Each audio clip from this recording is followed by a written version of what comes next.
Aniketa shtira matir bhaktimam me prayo naraha. And Krishna tells Arjuna, one who is equal to friends and enemies, who is equipoised in honor and dishonor, heat and cold, happiness and distress, fame and infamy, who is always free from contaminating association, always silent and satisfied with anything, who doesn't care for any residence, who is fixed in knowledge, who is engaged in devotional service. Such a person is very dear to me. Prabhupada says in the purport, a devotee is always free from all bad association. Sometimes one is praised and sometimes one is defamed. That is the nature of human society. But a devotee is always transcendental to artificial fame and infamy, distress and happiness. He is very patient. He does not speak of anything but the topics of Krishna. Therefore he is called silent. Silent does not mean that one should not speak, but silent means that one should not speak nonsense. One should speak only about essentials. And the most essential speech for the devotee is to speak for the sake of the Supreme Lord. A devotee is happy in all conditions. Sometimes he may get very valuable, very palatable foodstuffs. Sometimes not. But he is satisfied. He does not care for any residential facility. He may sometimes live underneath a tree, and he may sometimes live in a very palatial building. He is not attracted to he is not attracted to neither. He is not attracted to either. He is called fixed because he is fixed in his determination and knowledge.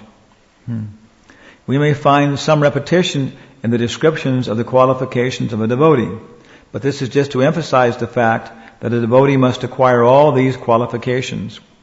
Without good qualifications, one cannot be a pure devotee. Harava bhakta shakuto mahad gunah. One who is not a devotee has no good qualifications. One who wants to be recognized as a devotee should develop good qualifications. Of course, he does not extraneously endeavor to acquire these qualifications, but engagement in Krishna consciousness and devotional service automatically helps him develop them. Shama shatrau chamitre cha tata mana apamana yaho. Jai. So Prabhupada ki. Iskam Bhakta Vrinda ki. So this is the, oh my gosh, okay, Mahaprasadam ki jai. I am authorized. What does it do? It has magical powers? I can say something intelligent. Yeah. Wow. No, this is, wow, I'm still arriving. No, we were in, Tennessee. We have our nonprofit corporation in Tennessee, Murfreesboro, in the United States. And I was there with Nitai Gaur Sundar, our president. And then I was up in the temple room. It's above his garage, nice temple room. And the earth started shaking like that. It's like a train was going by outside. Then the wind started blowing like anything. It was a tornado. And the Wizard of Oz was flying in the sky, and Dorothy, and everybody was like, houses. And just 5 houses away from where we're missing that. 3 houses away there's damage, and 5 houses away there was no house. It just took off the roof, all the siding. Inside is there. It was just like incredible. And we traveled from there to here, and so I'm still arriving like that. Figure out where I am. Wow. But it says here, Prabhupada says, Krishna says, the devotee is not attached to any fixed residence. Yeah?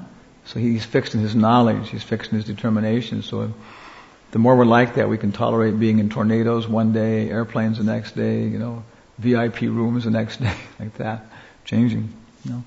But I was thinking of this because today is, I guess, disappearance of Abhiram Thakur. You talked about him this morning? No, wow. He's he's an associate of Lord Chaitanya. Do you know who he is in Krishna Lila? In Krishna's pastimes, do you know who he is? No? He's Sridham. Radharani's older brother, like that. And so when Balaram comes, he's one of the principal cowherd boys. So this is 500 years ago in Bengal, and he was these are the beginning qualifications. These are like qualifications for Madhyamadhikari, qualifications for like a Madhyamadhikari. The higher devotee, Bhava. Yeah. Okay, another one. Okay. All right. This one has a longer. Thank you. There you go. Okay. Now we're connected. This has a bell to it like that. Yeah. Another one there. So after we acquire these qualifications in morality, ethics, transcendental knowledge, then the spiritual sentiments start to come. Bhava, different feelings, humor, ghastliness, love, parental affection, friendship. These start to come. Bhava after this, but this is the basis. Without this, you can't acquire that. You have to be fixed in the mode of pure goodness, eating frugally, not being pushed around by heat and cold, these kind of things. Be fixed. So this is the beginning, and then we start to see bhava, these sentiments. And so Abhiram Thakur, he had no material body. It was just like you put a diamond in water. It's not the same. It's very different. The stream can move, but the diamond doesn't move at all. So you're looking at devotees like this, like Abhiram Thakur, you realize he's not a part of the material world. He's generating the energy.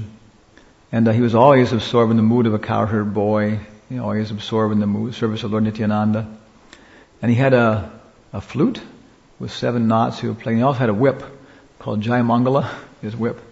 And whoever he hit with his whip would immediately manifest symptoms of love of God, trembling, crying, everything else like that. So people were, please beat me, like that, beat me. So when he met Narottam, he was still a little boy, but he was so pleased with his character and everything else. He hit him like that, and then Narottam was just crying and tears coming from his eyes and saying Krishna, Krishna. So he was so pleased. Hit him again like that. He was even more intense. And they were both in ecstasy. He was going to hit him a third time, and Abhiram Thakur's wife stopped him. She said, "He's just a little boy. You'll kill him." Third time like that. So stopped. There's so many pastimes like that. I think it said if any stone he'd look at, that if it wasn't the Shalagram Shila, it would break, just like that. If there's some stone on the altar, and it wasn't Shalagram Shila, it would just crack like that. I was looking at it. So many associates like that. And Chaitanya Charitamrita is describing these, passing down like that, so we can see, these things would happen. And then even you see Prabhupada, the same thing. All these qualifications are there. Sometimes Prabhupada was being served. Other times people were insulting him. You're causing all these problems by starting this religious movement. Go home. Hansadutta said he invited Prabhupada to come to Germany. Like that. You know this history? He had him come to Germany. He made a poster of Prabhupada like this. Founder Acharya, very aquiline, picture like that. And it said, "Der Führer hat kommt." So he spread this all over Germany, and the government's wondering what is this Hare Krishna movement? Is he saying? No, exactly. It was just like that was Hansadutta's style. It was like, attract attention. Prabhupada said one time, "You're like an elephant. You do big work, but you also pass big stool. So try and minimize this stool passing business because I have to clean it up afterwards, But don't stop working because..."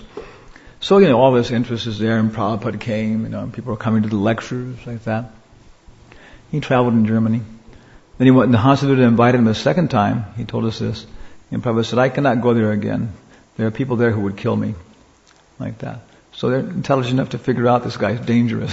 Prabhupada was actually dangerous. So some people in society want to kill you. Some people want to make you God. Some people, it happens that way. Everybody here, I'm experiencing this probably. These people just criticizing you unfairly. Why do I don't deserve this? The next time they're giving you honor and respect, you say, "Well, I don't deserve this." But it'll happen. So Prabhupada was steady, and all these things like that. Sometimes staying in the most simple situations. Sometimes staying again in big palatial buildings in India. People would honor him. But then, Nishta, then you begin to get some sentiment, some feeling like that. So I was thinking that. Bhaktivinoda Abhinav Thakur's disappearance festival. Like that. So any comments? Commentaries? Questions? No? It's okay? Complaints? Donations?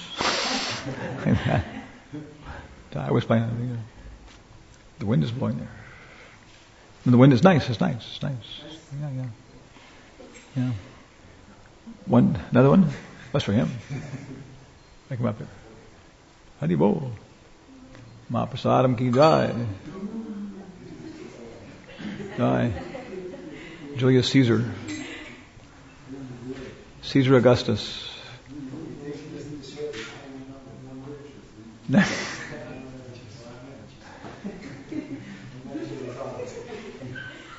You look like Caesar now. Jai. Wow. Yeah. There was mentioned that devotees are not attached to that some place or something. Yeah. But on our platform, we need some kind of comfort or at least some necessary things. So it's better to tolerate it and not like to know that it's now necessary and hope that it will go out, or try to reduce it by force. This is a recorder. No, example like the main thing is reducing sleeping and eating. That's a big thing. We eat too much and we sleep too much. So it's kind of the central focus, but also unnecessary residence, minimizing your residence. When I was in Naimisharanya, the Bhagavatam is spoken there. It goes back to the Vedic age. Still so many saintly people there with big beards, walking around. Many ashrams.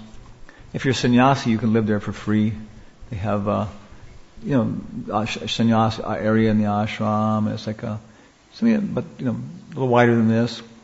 With like the bricks are stacked up so there's holes in the wall. Then it has a grass roof. Okay, for free. You can stay there. Oh my God.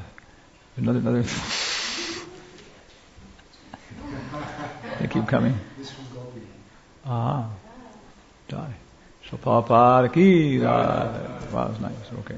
Right. Wow. And then the ashram. This is Naradananda ashram. And then they have a sannyas kitchen. Sannyasis can come and eat for free. You can have, chapatis with no salt or butter, like that. And sabji is basically boiled potatoes with a little bit of green chilies and a little bit of tomato. So you can have all you want, every day. But then they go into the forest and they just pick different kinds of leaves, and different roots. So many nice roots and leaves there. And then for residents, I saw one person. It was like the side of a hill. He just carved it out, so it was just enough space to crawl in and lie down.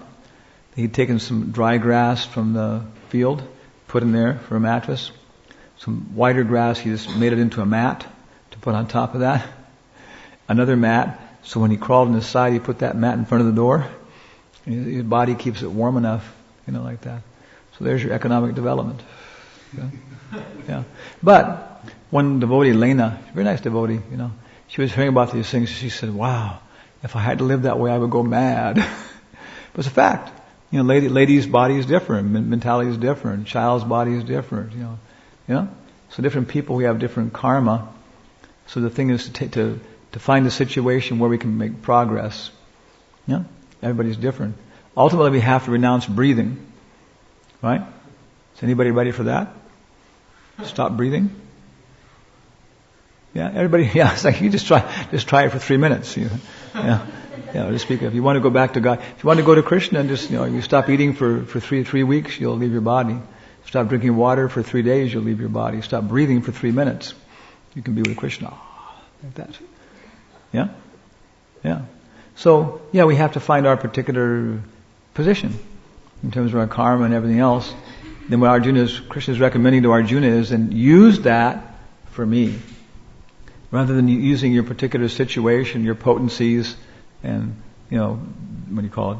Well, boy, bienes, your things for your own benefit. Use them for me. In the beginning, Arjuna wants to fight to regain Draupadi's honor because she's his wife, right?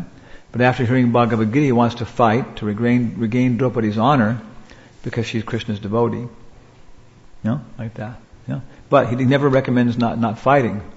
Arjuna wants to do that. He says, no, actually, you're attached to this position, to being a Kshatriya, to protecting the women, to, this kind of thing. So you do that, So we have to understand what is our karma. But if we're attached to a certain kind of comfort, that means we're also attached to a certain kind of distress. We begin to figure this out. Oh, Krishna gave me this nice prasadam to satisfy my lust. But there's some reaction for engaging in that intense sense gratification. But now it's educational, right? Before we surrender to Krishna, all the cords of our karma, like puppets, they're being controlled by Durga. And she just gives you your reaction, whatever it is, she applies the law, But after we surrender, then they go to Radharani. Now you have your same karma, but some of it may go away, some may increase, but whatever is happening now is for your purification. So I can eat nice prasad. Oh, how nice. But then after they feel, like that. So, but that's also transcendental, but that's, okay, I won't do that again, Yeah, there's it. Oh. No, there's no karma. You can't. You get a reaction for your offenses. You can be offensive to Krishna. You can be offensive to the holy names. You can be offensive to Krishna's paraphernalia. So if you take prasadam as something to gratify your guts, eating like that to stimulate your body, then it's offensive. It's like taking a good friend or something and using them for some abominable task. So there's no sin, but there's offense. Huh? It's personal. The king is going by and he sees that, in his automobile, modern king, right? And he sees the police have stopped some boys like that. The lights are going, and he says, "What's happening here?" So all these boys were driving. We found a little alcohol in the car, so they're going to go off, and they'll probably be in jail there for 30 days like that. And the king says, "I'll take care of this. He's my son." Like that. So the police say, "Oh, yes, sir, yes, sir." So now the king's son, would he rather be under the control of the police or his father? At this point, you might think, "Boy, better the police took me away." But now the reaction is it's a personal thing. So the king can do whatever he wants to do. Talk to him a little bit and just punch him in the nose one time lightly and say, "Hey, don't do that. You're my son." "Yes, sir." Or else you can, like Sita. Sita, right? She was the queen, the princess. People were bringing her perfumed dresses and heating her bath water, and how nice to be the princess. But when there was some criticism of her character, that she had been in another man's house for 1 year, even though she proved herself by fire that she maintained her chastity, even still, because she was the princess, there cannot be the slightest doubt about her character, because everybody else has to follow that. So Ram then just left her in the forest, like that, in Valmiki's ashram, like that. Yeah. So it's now we are dealing with Krishna. So it's dangerous. Yeah. I'd rather be a karmi. Yeah. We were discussing yesterday the other day. If you make offenses to devotees or you make offenses to the holy name, does this affect the guru? Yeah.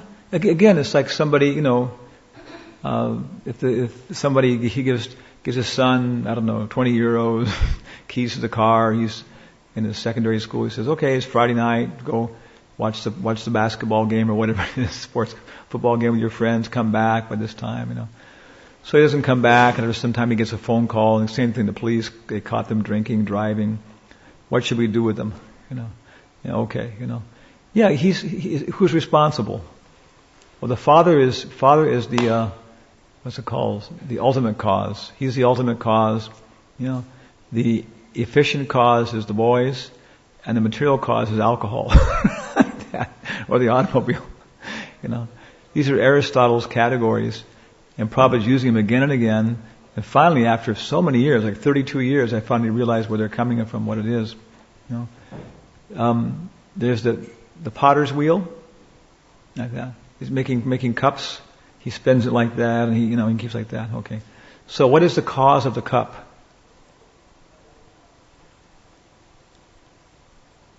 Okay, the material cause is clay. Okay. The efficient cause is the wheel, and the ultimate cause is the potter. So Krishna is the ultimate cause of everything. But He gives us free will. Okay, so we're the efficient cause of our destiny, like that. And the ultimate cause is karma, matter. So ultimately Krishna is responsible for everything, like that. He is. But He's not so the same way is that you do something and your guru told you not to do this, right? And you do it, okay, then he doesn't have to take much responsibility for it. In fact, he doesn't have to take any at all. He can just renounce you at that point. At that point, just, take no connection. Like that. But if you're following his instructions and you're doing these offenses and stuff like that, then he takes responsibility like that to adjust them, to make, like that. So we should try to minimize those, because then our authorities have to, to compensate for that. Yeah. Okay. It's karma. Hare Krishna, Krishna Krishna, Hare Hare. Abhiram Thakur ki. Prabhupada ki die. One time we were on the altar in San Francisco temple. It's like, it's like 3 altars like here, but bigger, like that. So it takes three pujaris at night to change the dress, like that, So we were on the altar there, and there's no one to give class, and you heard the microphone moving, and then this one devotee, Bhakta Daniel, he started giving class. Bhagavad Gita. And he kind of, read the whole verse, like that, kind of imitating the thing, Then he started talking about, this is called mridanga, and it's a kind of drum in India they play. It's different than a drum here, like that. And devotees to get their clothes from India, like that too, so they can dress like Vaishnavas, And, there's all kinds of devotees in this movement. Some are younger and some are older, like that, Some are intelligent, like that. And devotees, we don't drink any beer or wine, we drink alcohol. He was going from one topic to another. It was just like, just jumping like that. It was just like, he's neurotic. Little neurotic, And, so I was listening to this, but it was all Krishna conscious, So I kind of looked at the other pujari and looks at me and he goes like, both kind of like, it's Krishna conscious, okay. So, went on. Then I came out and he was sitting on the asasan like this, and it's himself, and there was 2 boys and 1 girl from Berkeley, from Telegraph Avenue, who I kind of knew them. They were all crazy. All 4 of them were crazy, like that. And so, there's one madman giving a class to 3 other madmen, like that, And their attention span was about like 10 seconds or 15 seconds. So he was seeing them like, they were kind of looking at the drum, so he'd say something about the drum. They were kind of looking at this person here, so he'd say something about that. And it was just like, and they were all like, absorbed like that. So you can see like, different people give classes to different kinds of people like that. Okay? Madmen giving classes to other madmen. It was incredible, like that. Yeah. So I was kind of just visiting here. Abhiram Thakur ki. Yeah. Okay. Yeah. Any questions? Yeah. Yeah. To continue the previous question, actually, these reactions the guru gets, can this cause him fall down? Well, Prabhupada says usually. Depends on his position. Kind of complicated question. Because Majjhima Adhikari can also accept, Kanishta Adhikari and Majjhima Adhikari can also accept disciples. But because of their insufficient guidance, their disciples will stay on the same platform as they are. Therefore, the disciples should be careful to accept an Uttama Adhikari as a guru.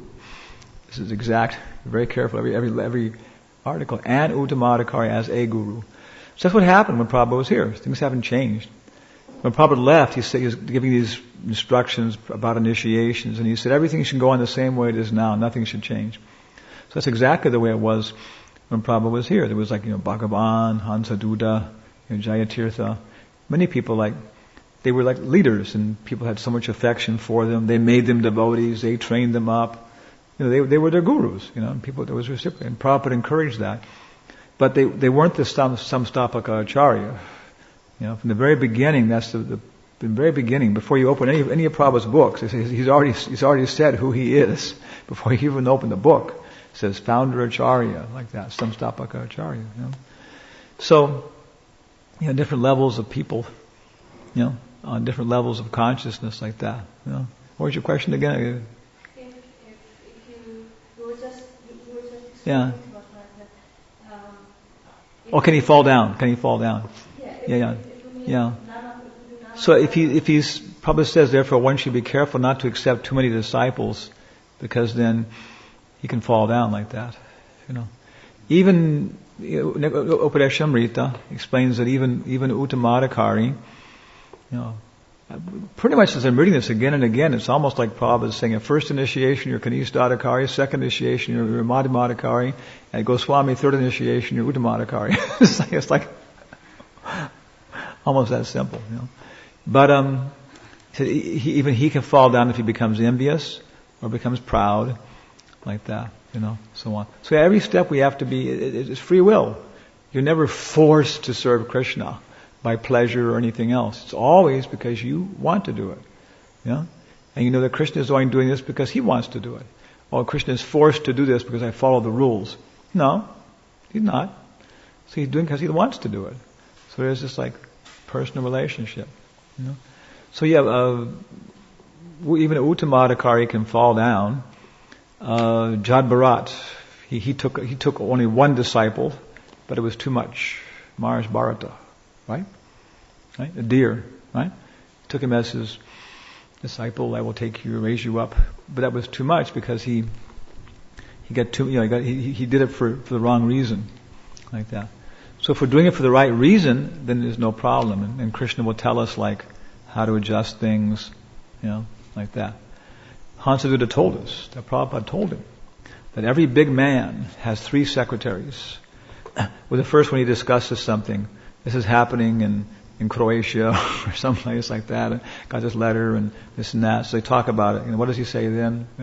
So Prabhupada was taking his massage, and devotees were reading letters to him, and he was talking, okay, you tell Brahmananda that he should stay 2 more months there. I know it's difficult. And I'll send Jayatirtha to take his place, and he can go to Nairobi from there. Okay, and encourage him. Okay, so then the first secretary goes, and he then dictates the letter to the second secretary. He just writes down almost exactly. The third secretary then types it, puts in the grammar correctly, like that. Then it goes back. The second secretary reads it, signs it. The first secretary reads it. And Prabhupada said that if the first secretary signed it, the big man just kind of glances at it and signs it, not even reading it. So that's why it's a little tricky quoting Prabhupada's letters, because some of the letters Prabhupada just very, very minimal, context. And others, there's certain details and format and stuff. There's letters like that from secretaries. So, then Prabhupada's taking so many disciples, right? But Krishna tells him, okay, you should have some principal people like this and that, and if any individual's disciple needs to talk to you personally, then the Super Soul says, I'll arrange that. So there's also connection through the Super Soul, but there's connection through, senior devotees. I never talked to Prabhupada individually. I think Prabhupada already had over 1,000 disciples or something by the time I was initiated, like that. So my real, Shiksha gurus were Jayananda, Bhakti Swarup Damodar, Maharaj, and Hansaduta. And from them, I was just, they did things the way Prabhupada did. But that was my connection. And then one time I was in the kitchen, Prabhupada came to San Francisco, I was giving class, and after the class there was arati, and there were cookies for Prabhupada to pass out like that, And so they were sitting in the kitchen, I was cooking the morning offering, and nobody was coming, and, so finally I had my apron on, like that. So I went out with the cookies, going to give them to somebody, and everybody was chanting, Prabhupada, it was like that. So I kept getting closer.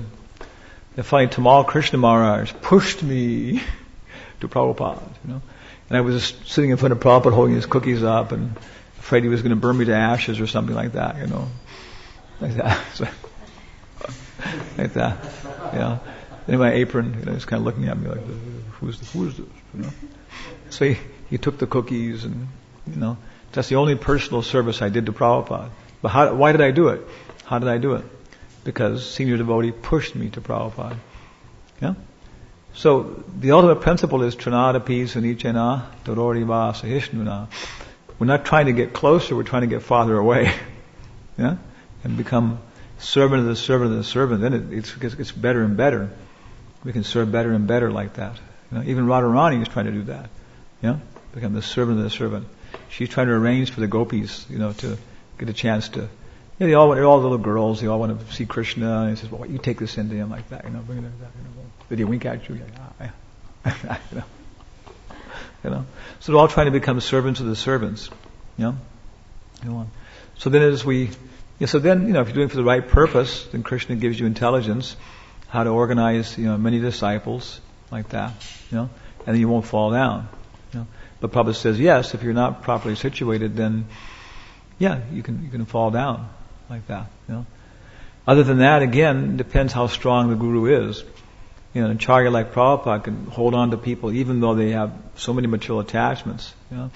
They're acquiring into material attachments. But at a certain point, even he has to say, I understand Prabhupada said he would try to help his disciples if they're following, the four principles. If they start breaking them, okay, still try to help them. But they start eating meat, that was too much, Then he has to just let go. You're no longer my disciple. It doesn't mean I'm not trying to help you. Vartmana Pradarshika Guru. I'll try to get you back on the path. But right now, you're not on the path. You haven't got a guru. Like that, other than the super soul. So he knows. Other than that, if he becomes proud, I'm everybody's dearmost friend. Bhoktaram Nigatapasyam Sarvaloka Maheshwaram Suhridam Sarvadehinam. I'm everybody's best friend. No, you're trying to take Krishna's position, and then you fall down because of that. Trying to be the best friend of the deer, fall down. So, and usually the guru suffers like headaches or diseases or bad dreams, for the disciples' activities, like that. But you usually Krishna arranges it so he doesn't have. It's like a doctor. He doesn't get any more contamination and stuff, and he can handle, and so it's okay like that. So he won't probably stop taking disciples at a certain point like that. He didn't take any more disciples and said, we have to condense the milk. The people we have to be trained properly, or else eliminated. So we can go on. This is also with Yana Prad and offenses to devotees. This works the same way. In terms of our guru. Like how we have to do. Yeah. No, so many times people tell you, your subordinate is doing this and this and this. You should talk to them. You should do this and that. Because, you get a reaction like that. Yes, it's very natural. We in the mode of goodness, the material world is an accurate reflection of the spiritual world. In the mode of goodness. So in the mode of goodness, you see how everything is related. People relate. Who's the authorities? It's very easy to understand who's Krishna, who am I, what is Guru, who's Balaram, what's Radharani, like that. So if you're everybody has pretty much, subordinates, and so you get reactions for what they do and stuff like that because you're supposed to be responsible to some degree like that. Guru Tattva.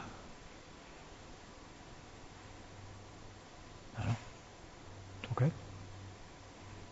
Hare Krishna, Krishna Krishna, Hare Hare, Hare Rama, Rama Rama, Hare Hare. So Prabhupada keep back home, back to Godhead. God. Abhiram Thakur ki. Jai Mangala ki.